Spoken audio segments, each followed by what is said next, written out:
Hello and welcome to the next entry in my series of blog posts and videos over using Flex for managing and editing and developing your Conlangs. This time, well, let me say that in previous times we have gone over the lexicon tab and all the various functions in there, which you can see in this list here.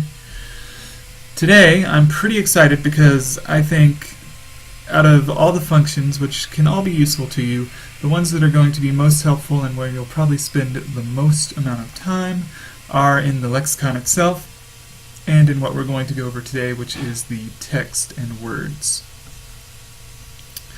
So the text and words allows you to enter various text into your Conlang, and it also allows you to edit those in various ways.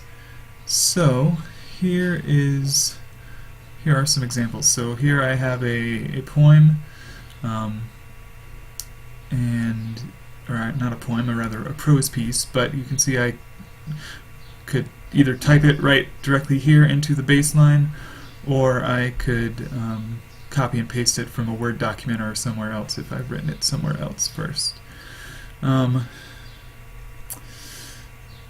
What I would like to show you is, well, all of this, but let's just go over the basic tabs first of all. So you first have your info, which allows you to give the title, and really you can also I can do this in my particular script, which that you can't do through Flex, but you can make your own font and install it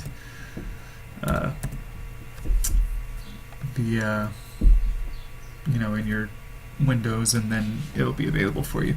I think I'll at some point in the future do a video or maybe several videos, because there are a lot of different options out there, or a few different options that not all of them are good, but some of them are. Anyway, so this allows you to give basic information about the particular text that you have. The baseline, of course, is the actual text itself. Gloss is kind of the same thing as the analyze, but a little bit less detailed, which can be helpful, and it allows you just to maybe gloss the lines or whatever.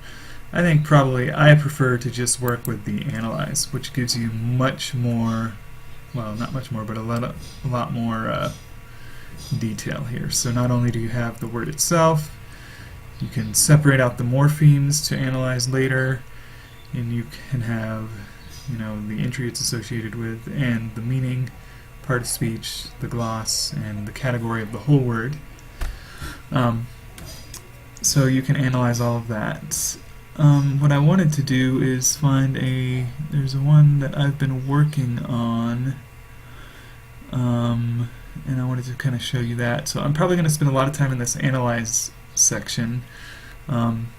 Tagging, this is another one where I'm kind of not really sure what you're supposed to do with that one. The print view is kind of nice if you want to share this on a Facebook group or a forum or something like that. With the gloss, you can easily do that with the print view, and you just simply go to File and Print, or Control P, whatever you prefer. And then the text chart allows you to kind of analyze at the syntax level and possibly at the discourse level. And you can, of course, customize all of this. So I think this might be from something I set up from a discourse class I took that included using Flex, but you have sentence initial elements, sentence medial elements, conjunctions, OSP. I can't remember exactly what that stands for off the top of my head, but I can probably remember soon. Left position, blah blah blah, all this. So this allows you to, and then you have your subject, your stative complement or verb or whatever you might need, and again, all of this is very customizable. You can kind of change things around to suit your particular Conlang. And as I'm thinking about this more, I'm thinking this might be more than one video, but let's start with the Analyze tab. I think maybe this is what I was working on. Yeah, that's it. Okay. So one of the things that is kind of nice, so this one has some blank spaces that I can fill in. Let's see if I have, yeah. Anyway, so what I can do with the Analyze tab, I think, again, this is probably where you'll spend the most of your time, because it allows you to separate out the morphemes here. I'm going to add a hyphen there, and you can see that this es suffix means of. It can also mean with and various other things, but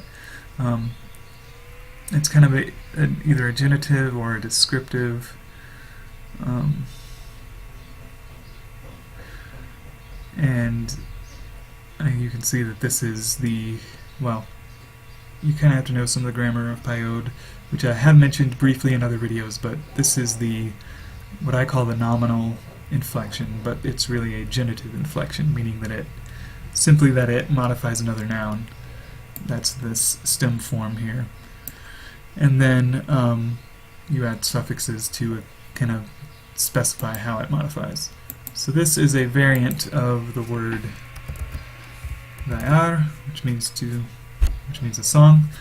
So, and it is a variant type. I have set these up, nominal inflection. So there you go. I now have that it is a variant of the word for song in nominal inflection, and there. And so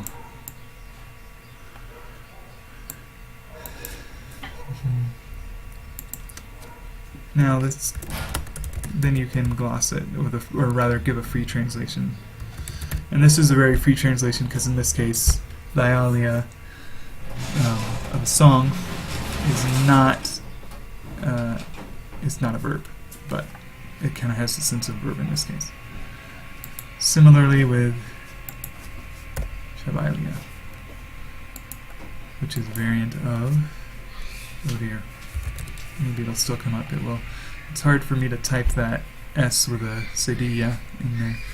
It's a variant of the word dance, and the same thing, nominal inflection. Now, when I have entered these in, I have some options. I can undo. I can approve throughout this text, which means anytime it encounters that exact form of the word, it will gloss it in the same way. Or I can just approve it for here and move on to the next. I'm going to approve it throughout the whole text because it should have the same meaning more or less in every case. And this means the sky danced. More or less, again. It's more actually like the sky was with dancing or is with dancing or something like that. Actually, sorry, a better translation is the singing heavens and the dancing sky. Yeah, that's a better translation. Excuse me. Alright. And again, I'm just glossing some things here. Now, what I want to really show you especially is that one of the nice features is that when you gloss a word that you haven't had before, and I'm not sure if this will do it or not. Yeah, so this one doesn't occur. Omorismas.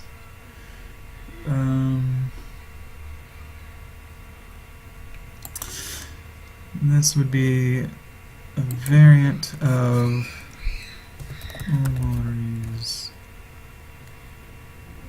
Oh, sorry, I do have that word here. Omoris mos. So it'd be a variant of that, and it would be the verbal inflection in this case. But now there should be an entry for that in the lexicon thing, which wasn't there before. So you can see I clicked Control-click on the word, and it took me to the entry there. And of course it's right next to its main entry. go back. But it's a nice feature that it can actually add the word for you into your lexicon without too much trouble. Let's see. Anything else I want to show you about the analyze? I think that gives you a good idea. I should probably show you how you can modify what's in here. So for example, you don't have to have all of these categories if you don't want, especially if you want to print it, for example. You can move this. So you can hide morphemes, you can move it up, move it down. And then if you click on this configure interlinear, it gives you all of these options again. So you could actually add a literal translation, you can take away things, etc. Again, all very useful features, and one of the nice things is that if you have written a text but you haven't necessarily had the words before that or haven't added the words into your lexicon, you can simply do it by going through and analyzing the text. It's a really nice feature, really helpful, I think. Like I said, the tagging, I'm not so sure what you do with that. For the text chart, I would probably want to show you a different file. I haven't really done a lot with that in my Pyode stuff. And I don't know if I have, yeah, I think I had some school projects that dealt with that better. So I'm thinking that might be better fodder for another video. And I might actually close this one off, or that is to say, finish this one a little bit early then. Alright, at any rate, there are some other features here. This is the actual interlinear text dealing with the text. The concordance kind of just allows you to see the words that you have and some of the text that they occur in. So I have a translation of the Gospel of John here that has whom, which is water, and it occurs in this poem that I was just showing you a couple of times right now, and so on. And we could search for any number of words. I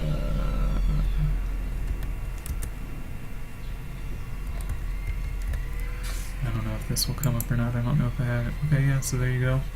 There's the word for king, pivar, and so on. That allows you to just kind of see where some of these words are. And if you have these words in your lexicon, for example, you can, oh, this is word form analyses. That's a different tab. That's not what I meant to do. But let me do this. Let me find it here. And you can see, I showed you this before, but in the lexicon edit videos. But you can actually add an example of the meaning if you have, yeah, so I have pivalia, which is the variant, and pivar. So I could click on that and add that as an example of the word. Although this, of course, is not a complete sentence because I need the next line in this poem, but there you have it. You can add the example there. What I've found, though, as I was trying to do this with some words for the other video, is that sometimes the words don't come up in the concordance, and I'm not sure why that is. And you have to make sure that you actually get a sentence down here for that to come up. Let me see if I can think of another word. How about, and if you haven't used the actual word in a text, you might not find it. But here I have Zevis, which is an eagle.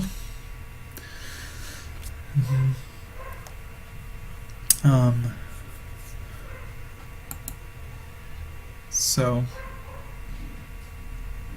wide eagle, that shouldn't be wide. That should be something else probably, but at any rate, I can go back and edit that too. But the point is that you can use the examples as long as you get some results here in the concordance results thing. The complex concordance, let's see, let's use that same word. No, it's not. Nothing is coming up. I'm typing and it's not doing anything.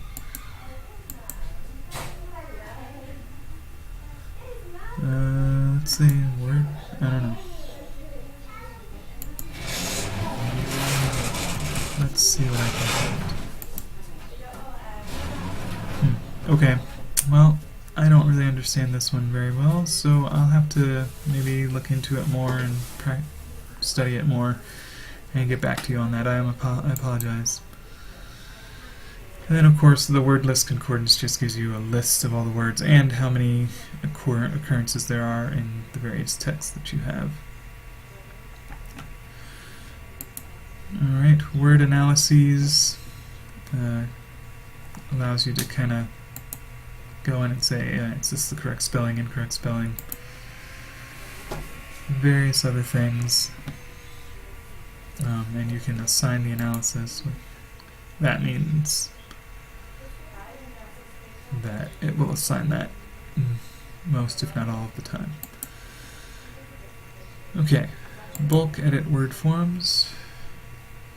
Here you can kind of look at all of these, and you can do bulk copy, click copy. You can kind of choose which ones you want and not choose others. If you wanted to put these words in different formats. Oh, this is not good. The quotation marks is making this a separate entry when it really shouldn't be.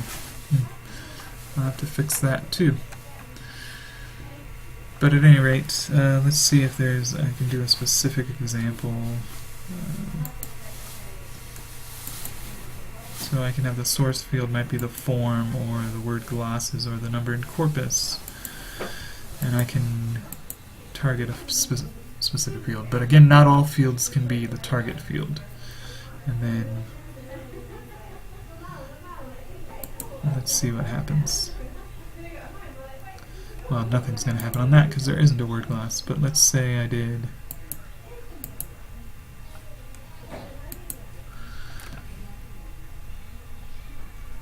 Here, let's just do one. Clear all. Let's do this one. I got my source field as word glosses, target field as form. And what that's going to do is take the word glosses and put it into the form, which I don't want, but to show you what it would look like, I'll do the preview. And actually that didn't do anything. Alright, obviously I still have some learning to do. Let's look at the statistics field. This just tells us how many unique words.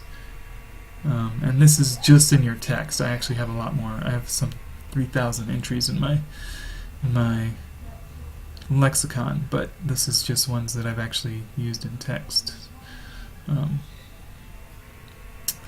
But it just gives you an overview of what you're looking at.